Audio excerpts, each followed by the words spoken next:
Você quer vencer? Você quer vencer? A sua vida depende disso aqui, da sua cabeça. Não depende de mais nada e de mais ninguém. Depende da sua cabeça. Deus não exige que nós sejamos perfeitos.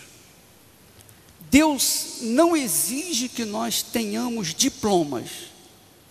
Não exige que nós sejamos sábios, que nós sejamos, digamos, cultos. Ele exige uma coisa, que nós tenhamos a fé que Ele tem derramado sobre nós. Ele apenas quer que nós coloquemos essa fé que já foi doada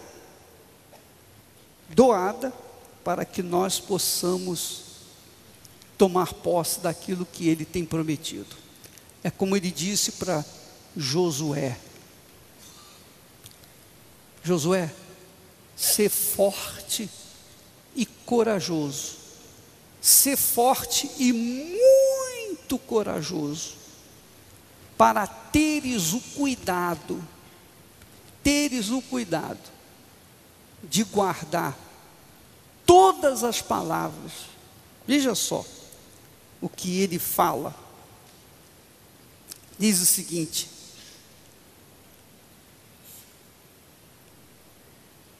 tão somente ser forte e muito corajoso, para teres o cuidado de fazer segundo toda a lei que Moisés, meu servo, te ordenou. Dela não te desvies, nem para a direita, nem para a esquerda, para que sejas bem-sucedido por onde quer que andares.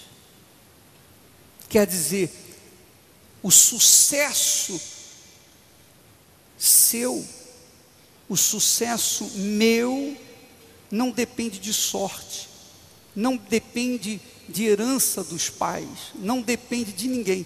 O meu sucesso depende de eu obedecer a palavra de Deus e não desviar nem para a direita, nem para a esquerda. Esse é o segredo. Quer dizer, uma coisa bem inteligente, né?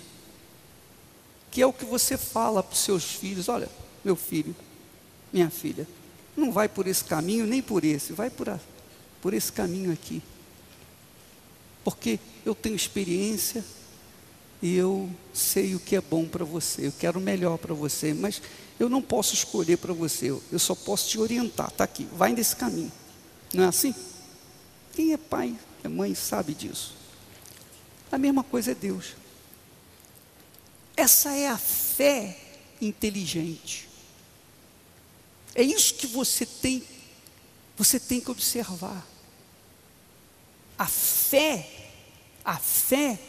não diz respeito a sentimentos. Eu estou sentindo isso, eu estou sentindo. Nada disso. A fé tem a ver com obediência. Obediência. Ele falou: Josué, tão somente ser forte. O que é forte? O que é ser forte? A força não está no braço. A força está aqui.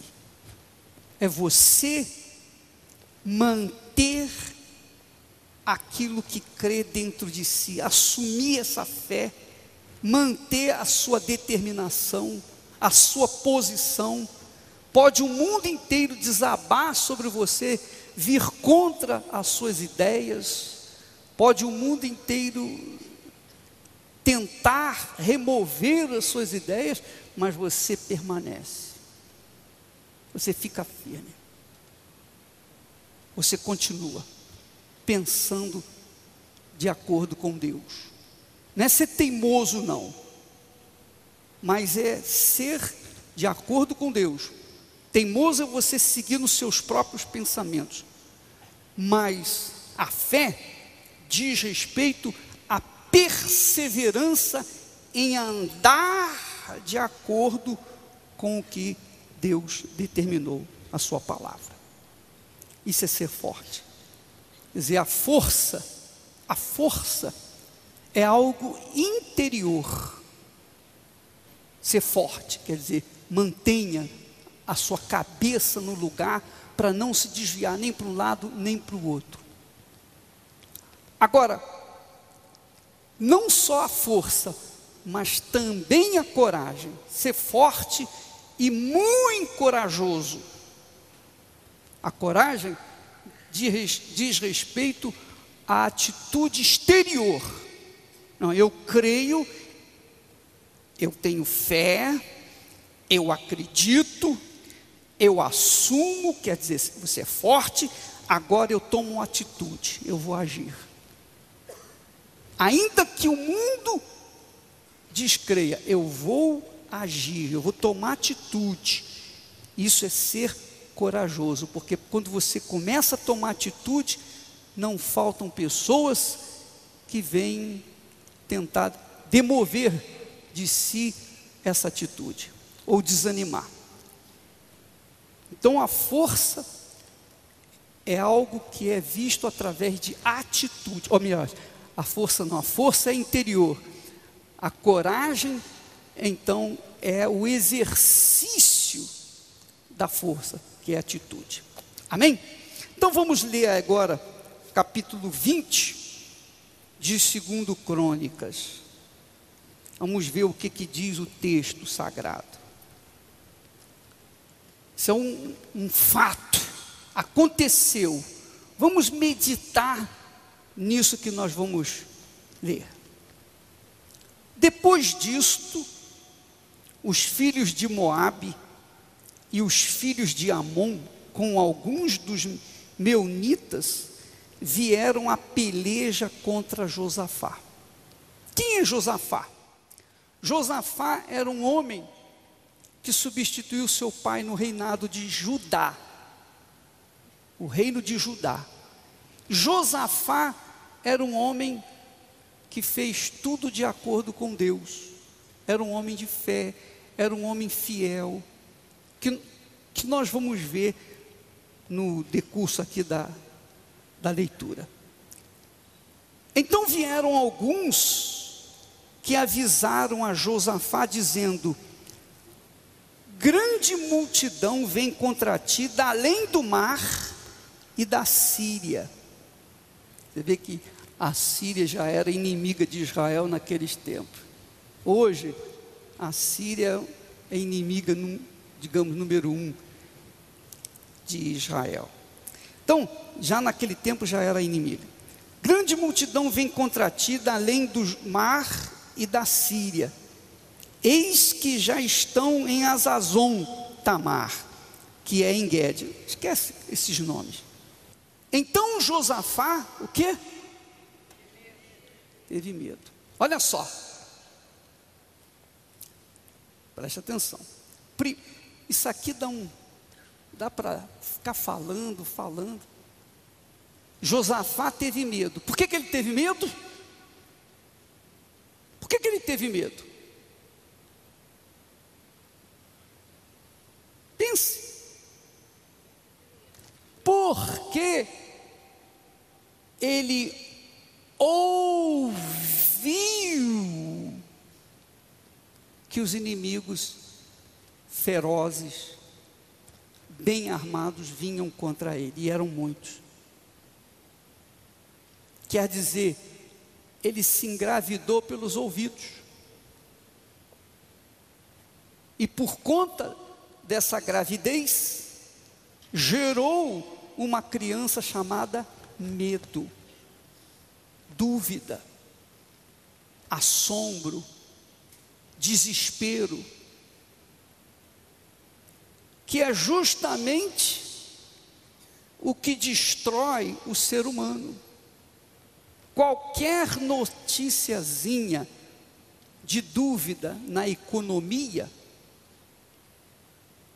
então os investidores travam seus investimentos. Qualquer notícia que a bolsa de valores caiu, os investidores param. Aí começam as fábricas fecharem, o povo começa a ser despejado, desempregado, e há uma convulsão social. Só por conta de o quê? De uma notícia ruim, que é o que nós todos estamos sujeitos. Você está bem, está feliz da vida, de repente houve uma notícia ruim. Alguém traz uma notícia ruim. Na mesma hora, começa a tremer o joelho. É ou não é? Sim ou não? Então, eu estou mostrando para você onde e como o diabo ataca. Ele ataca com notícia. Grande multidão vem contra ti. Qual foi o resultado? Josafá, que era um homem fiel a Deus, um homem correto, um bom rei, excelente rei, um dos poucos reis que foi fiel a Deus. E, obviamente, ele temeu. Grande multidão vem contra ti, da além do mar e da Síria. Então Josafá teve medo.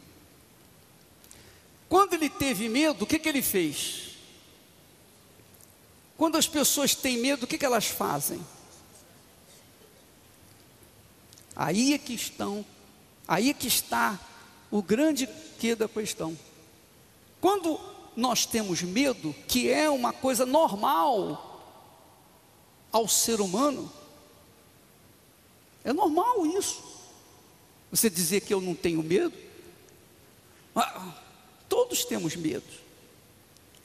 O medo já faz parte do nosso dia a dia.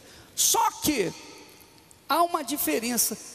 Quando vem o medo, você tem que tomar duas atitudes. Ou você parte para a força do seu braço, que é buscar os seus recursos para tentar resolver o problema, ou você parte para os recursos de Deus, a buscar o Senhor. Os ricos, às vezes a pessoa tem dinheiro, muito dinheiro, e ela quer mais dinheiro. E eu fiquei me perguntando, por quê? Por que, meu Deus? As pessoas querem tanto dinheiro, ganham dinheiro. Os ricos têm dinheiro ao ponto de, se eles começarem a gastar de qualquer maneira, gastar muito dinheiro todo dia, eles não vão viver o tempo suficiente para gastar nem a metade do que eles têm. Mas por que então eles querem mais dinheiro? Se eles não têm nem tempo de vida para gastar o que têm. Por quê? Aí me veio a resposta. Eles têm medo de perder. Esse é o problema. O rico tem medo de perder o que conquistou, então ele quer ganhar mais, para sustentar aquele que já conquistou, e depois quer conquistar mais, e mais, e mais, para não correr o risco da miséria, da pobreza. Então quando vem o problema para ele, ele recorre ao dinheiro. Por isso que o dinheiro torna-se inimigo do ser humano, quando o ser humano coloca o dinheiro como seu senhor. Porque na hora do desespero, ele vai para o dinheiro, ele quer comprar de tudo, ele quer fazer qualquer negócio para ter resposta, para solucionar o seu problema. Agora, quando o pobre tem medo, ele recorre a quê? O pobre recorre a quê? Hein? Ou ele recorre a Deus, ou recorre aos espíritos, às entidades, enfim, ele recorre à fé. É ou não é? É a única coisa que... Mas se ele não conhece a palavra de Deus, ele recorre à palavra do diabo e está desgraçado. Então, Josafá teve medo e se pôs, o quê? Se pôs a buscar o Senhor, ao Senhor. Imediatamente que ele fez, o problema não era só ele, o problema era toda a nação de Judá. Como era uma nação pequena, miúda, era fácil rodear aquela nação, invadi-la e tomá-la.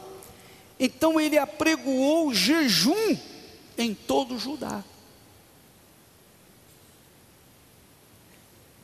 Quer dizer, ele disse para o povo: olha pessoal, é o seguinte, agora não se trata da nossa prosperidade, da nossa colheita, se trata da nossa vida, é a nossa vida que está em jogo.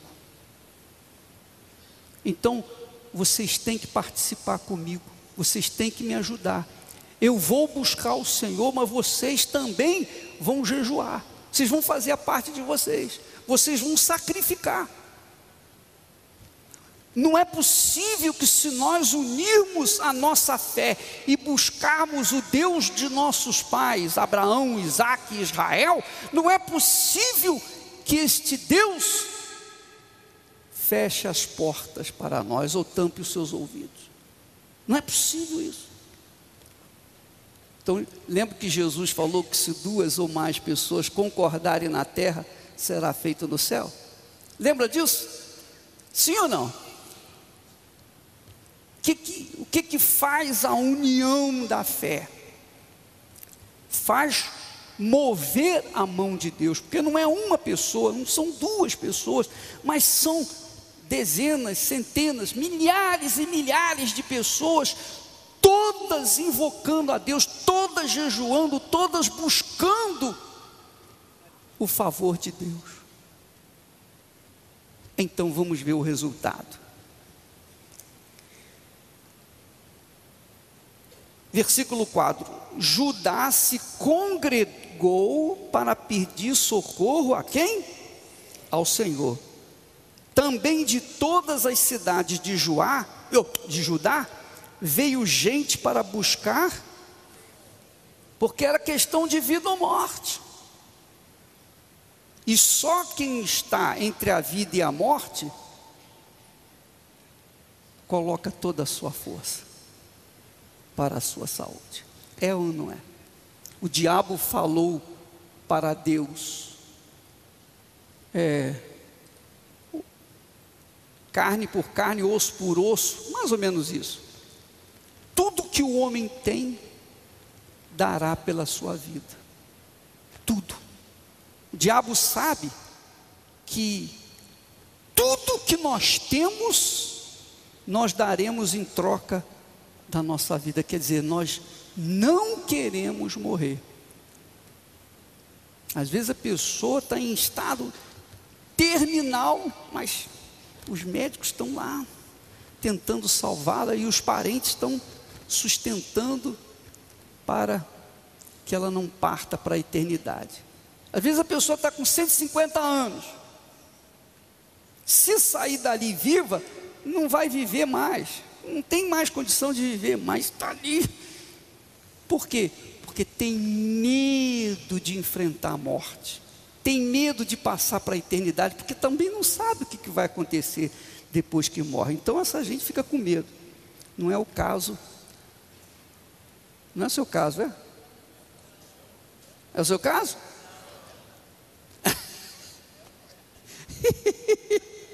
Quando fala em morte, as pessoas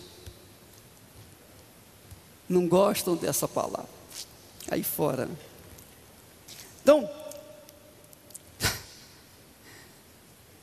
todas as pessoas de outras cidades vieram buscar o Senhor.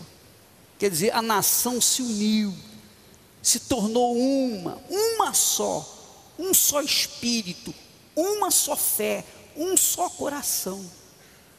Então, pôs-se Josafá em pé na congregação de Judá e de Jerusalém, na casa do Senhor, diante do pátio, um pátio novo, e disse: que bacana, né? Que beleza, que beleza, que coisa maravilhosa. O rei de uma nação,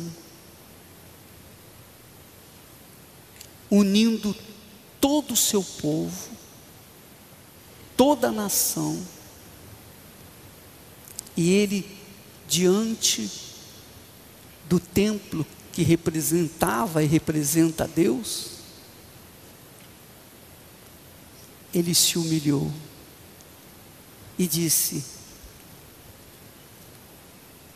ah, Senhor Deus, Senhor Deus de nossos pais. Quando ele fala Deus de nossos pais, aleluia. Você sabe que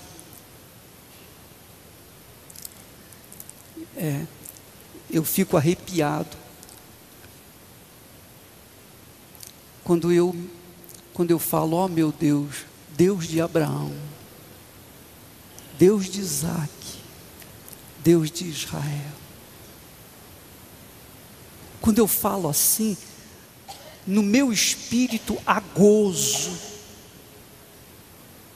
há um profundo gozo, há uma fé extraordinária, uma força, uma luz que emana de dentro das minhas entranhas, porque o Deus de Abraão, eu estou me referindo àquele que foi fiel às suas promessas ao seu servo, que foi poderoso para com o seu servo, e depois para com o filho de seu servo Abraão, que foi Isaac, e depois para com seu neto.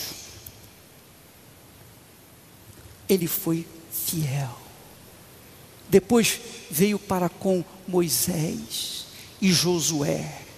O Deus Todo-Poderoso não é um Deus de história, não é um Deus de blá blá blá, não é um Deus do passado, mas quando nós falamos do Deus de Abraão, o Deus de nossos pais, nós estamos trazendo esse Deus do passado para o presente, para que Ele se faça presente em nossas vidas, da forma como Ele foi presente no passado com os nossos pais.